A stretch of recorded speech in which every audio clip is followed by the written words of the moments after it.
Hi, welcome to Letchworth Cable Access. I'm Saul Hauser, and here with me is former Darien Justice and Congressional candidate Beth Parlato. Hi, good morning. So can you tell me a little bit about what got you to where you are today and what got you to run for Congress? Yes, absolutely. Well, first of all, Saul, thank you so much for having me here. It's a pleasure. We were just discussing before we got on camera that this is my neck of the woods, so I was very happy to come. I'm not a politician. I'm not a career politician. I've been an attorney for almost 30 years. I've raised my kids. I'm an empty nester now. And I've called myself an activist because things that go on in our country are very important to me. I love our country and it's important to me, especially as a mom. And when we seeing what's going on in the country, in our state, and in the nation, and as a conservative mom, a conservative woman, I couldn't take it anymore. I couldn't sit by the sidelines anymore, and I said I have got to jump in. So I wouldn't have traditionally ever challenged an incumbent, and I think it was just at this time and place where we have an open seat in Congress. It was just something that I was able to jump into. All right, thank you. So, as a family attorney and as the town justice, can you tell me about a time that you kind of saw the impact your work had on somebody's life? Right. Oh, absolutely. A lot. I mean, over 30 years. So I represent a lot of women, a lot of moms, and I also represent children where you'd be appointed by the court as an attorney for a child to represent either one or all of the children in the family in different situations. In particular, if you want one example, there were 5 kids that were in the foster care system. And the reason why they're in the foster care system is because their father had actually murdered the older brother when he was 16. And the mother was there and witnessed it. So CPS obviously came and got involved. The dad is in jail, and then the mother lost all of her parental rights. And so the other 5 younger siblings were in the foster care system. And it was very important for the 5 of them to be able to stay together and not separate the 5 siblings, especially with what they went through. It wasn't like their mom and dad, had died or abandoned them. One's in jail and one lost their parental rights, and then they also lost their older sibling. So there was a lot of emotion there. And it was a very sensitive case. And so the judge knew, just somebody like me, I have a passion for children and I have a passion for families. I call myself, a champion for families, that I was specifically asked to be put on that case in that situation. So, and that case lasted a couple years, but I have to tell you, some of the kids now, they're in high school because they were younger, and I still get text messages from them. So, gave them my cell phone number, and it's more or less, I'm here for you, whatever you need. It was, even though we're lawyers, we're also called counselors. And so sometimes I look at my job and it's more important to have that relationship. That must be so rewarding to see. Well, it is. I mean, it is. And that's why I think it actually takes a special type of person to do family law. My husband's an attorney also, but he does business and corporate and real estate. And sometimes when he hears about things that I do, he says, I don't know how you do it. So, I believe it's just something that it was a gift. It's a gift, and I really just have a passion for it. And that's why I've been doing it for so many years and love it. Yeah, thank you. Now, to get on a little bit to some political issues, one of the things I want to start Political with, issues. Why are we talking about political issues? one of the things I want to talk about is dairy farming, since that's the largest industry here in Wyoming County, and I imagine in Genesee County also. And there are more cows than people here, but for the last several years, there have been unsustainably low milk prices, and they've put farmers in a really tough place. And then with trade wars and tariffs, that's compounded to make a lot of farmers have Right. a lot of Yeah, farmers no, feel like exactly. bankruptcy. So let me jump in here. So I live in Genesee County. So I've lived in Genesee County for what is it, like 27 years now. I grew up in Erie County, so I'm 52, and so for 52 years I lived right here in New York 27. And so I totally understand, being the neighbor of Wyoming County, that farming is huge. There's a lot of constituents that are farmers, and a lot actually are supporting me. My husband, I think I just mentioned earlier, is a corporate and a business attorney, and we have a lot of clients who are farmers. Right here in Wyoming County, we represent the largest farms, and in Genesee County, we represent the largest farms. So that is a topic that is actually true, and it's actually very dear to me, because farmers are my not only good clients but really good friends. So there is an issue for sure.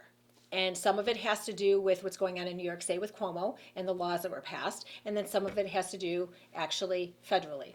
And the U.S. The U.S. MCA, which was just passed in the House, which now has to go to the Senate and will be passed in the Senate. I'm pretty sure that that's going to be passed. There's no issues of why it wouldn't. That's going to help our farmers. That's going to help bring in, especially for the dairy farmers with the, help bring in new trade. So, I mean, I guess what I would say is that is probably the number one thing that's going to help the farmers is the USCMA. Thank you. So one of the other things that I want to talk about is climate change. And the world's facing a pretty imminent climate emergency. It's a clear consensus among climate scientists that climate change caused by human activity poses a threat to our planet and to all the people living in it. The United Nations has said the world must cut emissions for 2020 by 7.6% and achieve net zero emissions by 2050, which is just in 30 years now. And that's just in order to keep the rise in global temperatures below 1.5 degrees Celsius. So how do you believe we can take responsibility for our effect on the planet and be responsible stewards of the world for people in the future? Okay. So what I want to say about climate change is I know, I'm a conservative. I'm a registered Republican since I've been 18, but my views are conservative. And there's really a misconception out there that if you're a Republican or if you're conservative, you're denying climate change. There's no climate change. And that, I believe, is a misconception because ask me, and I'm a pretty outspoken advocate, I'm not going to deny science. I'm not going to deny that the earth is getting warmer and the temperatures have risen over the last 10 years, right? So I'm not going to be one of these Republicans that's going to say, no, I have my head in the sand, it's not true. But what I do want to say is I think that where the Democrats and the Republicans are disagreeing is what's causing it. Like what is actually causing the warming of the earth. And I'm against the squad, AOC and the squad and their belief in this, trying to pass the Green New Deal. I think, especially we're here in Wyoming County, and there's more cows than people here, and they want to get rid of all the cows because of the emissions that the cows are. What word I want to say? You know what I'm talking about. So anyway, I think that that's going too far. And I don't want to be fear-mongering and where the world is going to be, combusted in 10 years or 12 years. I think that that's actually ridiculous. So there's too many things being posed by the left that are untrue. And then way on the right, you have too many that are saying that there isn't climate change. Well, we really do have to come together because this is our world. I'm concerned about that. I'm also concerned, I'm concerned about our oceans. I'm concerned about the pollution. I'm concerned about, of course, the country and what type of country we're going to have for our kids. So I'm not denying it, but I think that there is definitely a disagreement on what's causing it. Thank you. And so one of the other things I want to go through, just kind of moving down the list, is about healthcare costs, because many Americans face healthcare costs they can't afford. Even here in our communities, you see people Absolutely. having to do fundraisers to pay for their medical costs. Mm-hmm. And a lot of people are rationing their medication or putting off surgeries or doctor visits. So how would you help ensure that people have access to adequate medical care? Okay. Well, what I could say to that is I'm a proponent for repealing and replacing Obamacare. I've been a proponent from day one. I'll give you one example. I'm self-employed. So my husband and I, as lawyers, we work for ourselves. So we don't have an employer that's paying for our health care. It's coming out of our pocket. So we pay, we just found a policy and we pay a premium every month. Well, when the Affordable Health Care Act was going to take effect after January 1, 2000, whatever year that was, 2015, 14, we received a letter that first week in January, and the first sentence in the letter said, due to the changes due to the enaction of the Affordable Care Act, your premium is now being raised to, and it went up $800 a month. So it didn't go up $50, $100, $200. My premium went up $800 a month, and at that time I had 2 kids in college and one still in high school.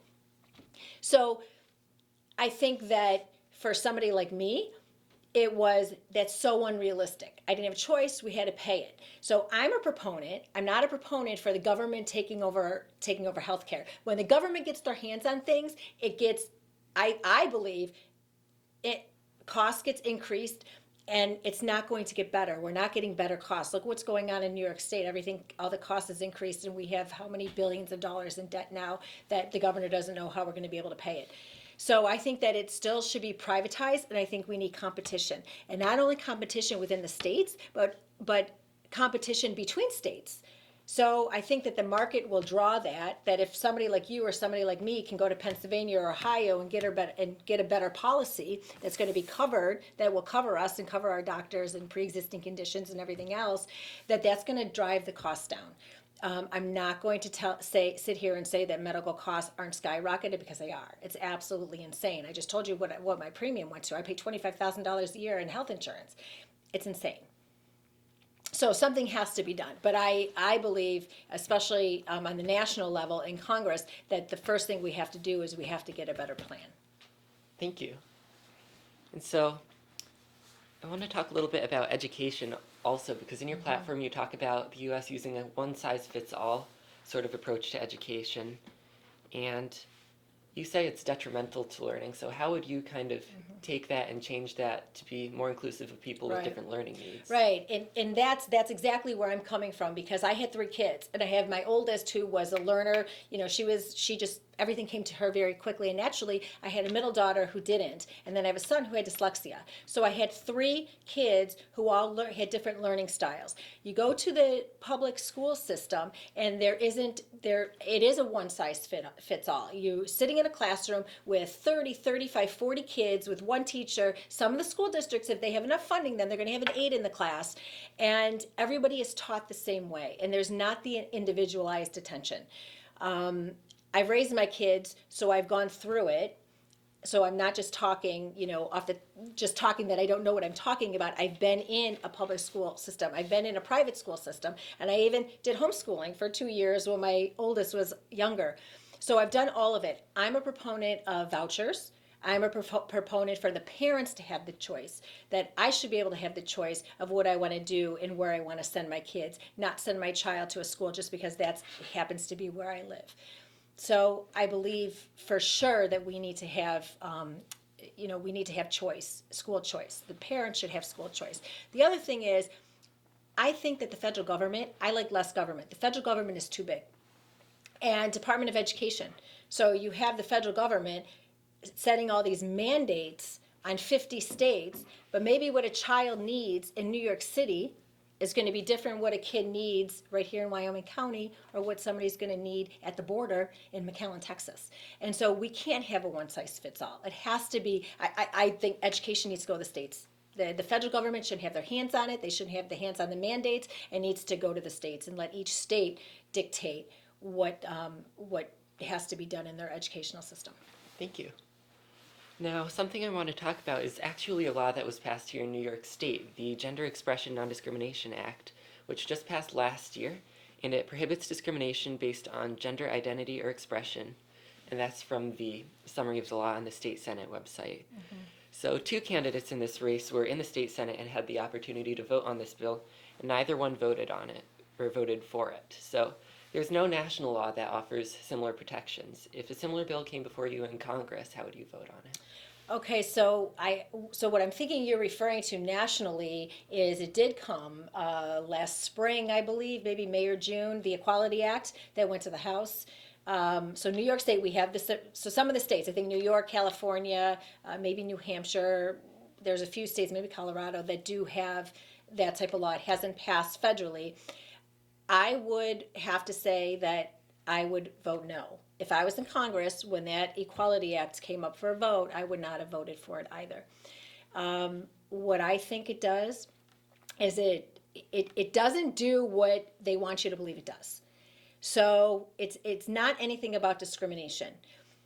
What I think that the Equality Act does is it actually takes away from it. So as a female, as a woman, it would hurt me. That act would hurt me. And there were plenty of examples, and I can give you a couple. Because I remember I did some op-ed pieces on that when the Equality Act was coming out for a vote in the House. If there's no differentiation between male and female gender, then that has to go across the board. So I'm not talking discrimination, I'm just talking about classification. It's two different things when you're talking about classifying male or female and discriminating against somebody if they want to, if they want to identify as a different gender. It's two different things. So you have the discrimination in the sports, the jails. That came up with some of the jails in the individual states. I believe it was California, that if there's that Equality Act and you have, a man who's identifying as a female, you're being housed in the same jails. It goes deeper than what I think the intention was. And because we have the non-discrimination laws already, I think that the Equality Act went too far. All right, thank you. Now, another thing I want to talk a little bit about is about school shootings, and that's been an issue lately with gun violence in general. But according to CNN, between 2009 and 2018, the U.S. saw 288 school shootings, while 6 other industrialized nations, which are Canada, the UK, France, Germany, Italy, and Japan, saw a total of 5. What do you believe is the reason that the 6 countries, with a total population about 35% larger, have seen just under 2% of the number of shootings we've had, and how do you believe that issue can be solved? So, again, when people talk about, if you're conservative or Republican, they want to kind of label you that we don't care. That we don't care what's going on with these school shootings. Well, first and foremost, I'm a mom. And secondly, I'm not only a mom, I'm a female, and I'm an advocate for families. So it breaks my heart, right? I mean, I have 2 kids that are still in college. One's a senior, one's a freshman. And what goes on in college campuses, I mean, of course it crosses your mind that are my kids safe on a college campus, because any shooter can, just come out and, take down however many students that would be in a room. So it's obviously a concern. But I am an absolute proponent, and I believe that we don't have a gun issue. We don't have a gun issue in this country. We have family issues, societal issues. So what is contributing to the gun violence? It's not the gun that's contributing to the gun violence. There's a breakdown in families. We have mental illness. We have the opioid crisis. As a family law attorney, I see what's going on. 30 years later, what we see in family court is different than we saw 20 years ago, and even that we saw when I first started practicing law. The breakdown in the family, and we have to start looking at that. We have to start looking at mental illness. We have to start really doing something about the drug issue and the opioid crisis in this country. And I think all of that contributes more to the violence and what's going on than the actual gun. And can you talk a little bit more about those issues too, about what you do in terms of mental health and what you do in terms of the opioid crisis? What I would do? Oh gosh, first of all, we have to acknowledge it. Right? I mean, I don't think that, I think that there's been so many years where you're just pushing this under the rug and nobody's acknowledging it. People just think, oh yeah, somebody's having some depression or whatever, give them a pill. That's everybody's answer for it. But we really have to, first of all, we have to call it what it is, and we have to acknowledge it. I think parents have got to be aware. Parents have to be involved. There's too many parents that, they don't know what's going on in their kids' lives. And that's one of the things where I say I'm champion for families. It's like, you decide to have your children, raise your children, be there for your kids, know what's going on in their life. Don't let them just become latchkey kids and just go off and you have your head in the sand and you don't know what's going on with your children. You have to be aware, you have to be involved, you have to really take the time to invest in raising your kids. And so at that point, we have to do something. I also think, I mean, this is as an aside, because this goes more towards the immigration stuff and the border, which is kind of important to me too, very important. I was actually at the border a couple years ago when that first caravan came in, but the drugs that are coming into this country, now are different than the drugs that were coming into the country 30, 40 years ago. And, there is that addictive quality, and look at all these kids that are dying from the drugs. That's the intention here.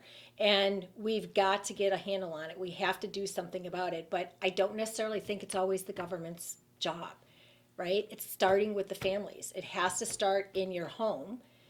And, that's where it has to start. Moms and dads have got to get a handle on what's going on with their own kids. And do you know, not to go too much further on this, but in No, go Congress, ahead. how would you help to kind of encourage this and kind of encourage that extended involvement compared to what we have now? Well, you know what? I think, let me just throw out this statistic to you. So in Congress for moms, and I'm not about identity politics. So let me just first and foremost say that I don't think that you vote for somebody because they're male or vote for somebody because they're a female. You have to vote for the best qualified, the most qualified and the best candidate. But what we have in Congress right now, 435 members of the House, there are 90 Democratic women in the House, and there's only 13 Republican. And 2 are retiring. So now you have 90 Democratic women, and you're going to have 11 Republican. There's a big it's very disproportionate right there. And I think that conservative women, where are we? Where have we gone? Right? That's one of the reasons why I've actually jumped in this race, because suburban moms and a lot of women, they're not voting with the Republican Party. So I think, what can I do in Congress? First and foremost is, if we are going to expand the Republican Party, we have to look like America. You can't have 11 female Republicans in Congress. We have to look like America. So there's something going on there. We're not resonating with moms. We're not resonating with women. So why aren't we resonating with them? And that's one of the things. What can you do in Congress? Expand the base. Bring in our messaging. What's the messaging? Why are we losing them? Why are we losing women? Because that's what's going to help this. That's what's going to help the opioid crisis and the family crisis. Moms are, I believe, we're the heartbeat of America, right? I mean, your mom. We could say everybody, when a football player wins the game, what's the first thing they do? They always say, "Hi, Mom," or thanking their moms, kissing their moms after a game. Moms are the heartbeat of America. We're more pragmatic. We're doers. We get things done. And we have got to expand that message and bring the moms into our party to be able to, first and foremost, help. Because with 11 Republican women in Congress, we're not going to be able to get a lot done just in that caucus. You have to be able to reach across the table with the colleagues on the other side to be able to get something done. You have to be pragmatic. That's what's going on in DC. Everything is so bipartisan, nothing's getting done. All right, thank you. And we're running a little bit close on time, so I just Oh, want to I'm ask you, is there sorry, anything? No, that's great. That means that you're passionate about the issues you care about. But I just want to ask, is there anything that we haven't talked about that you especially still want to talk about?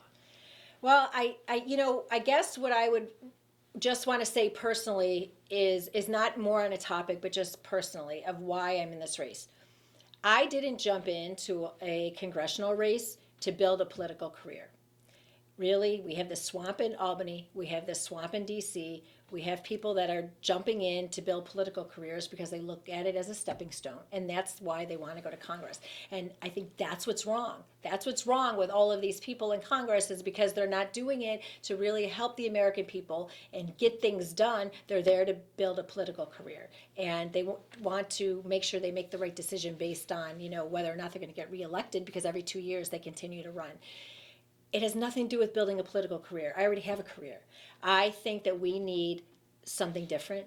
We need a new voice. We need a political outsider. I always say I'm critical. The critical outsider, somebody with a fresh perspective, a new perspective, that's doing it for the right reasons, that actually wants to help the constituents, and let's get something done. On January 3rd, President Trump ordered a drone strike on Iranian General Qasem Soleimani, causing a spike in tensions between the U.S. and Iran and leading to a retaliatory strike on a U.S. military base in Iraq. Yesterday, the House passed a war powers resolution limiting the powers of the president. How would you work to reduce tensions with Iran? Well, I support I support the killing of Soleimani. It's undisputed that he's a terrorist. He was labeled a terrorist under the Obama administration, so way before Trump even got into office. So everybody who hates on Trump, let's go back, and he was already labeled a terrorist. And he has the responsibility of blood on his hands of over 600 Americans. There was an attack on our embassy, and it also is undisputed that there were going to be further attacks. So I think we have to come together.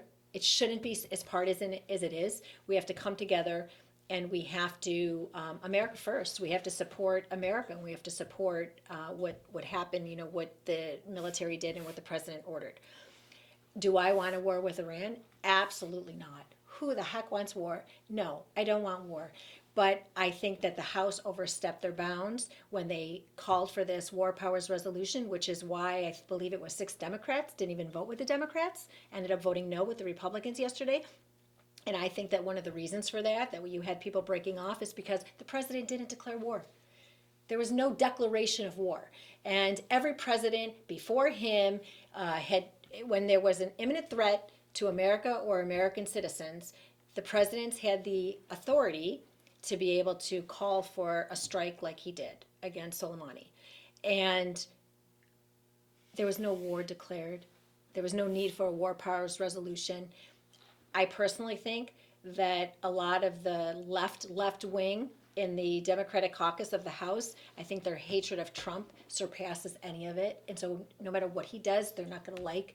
And I think that's what drove that war powers resolution. I would not have voted for that. I would have voted no. All right, thank you.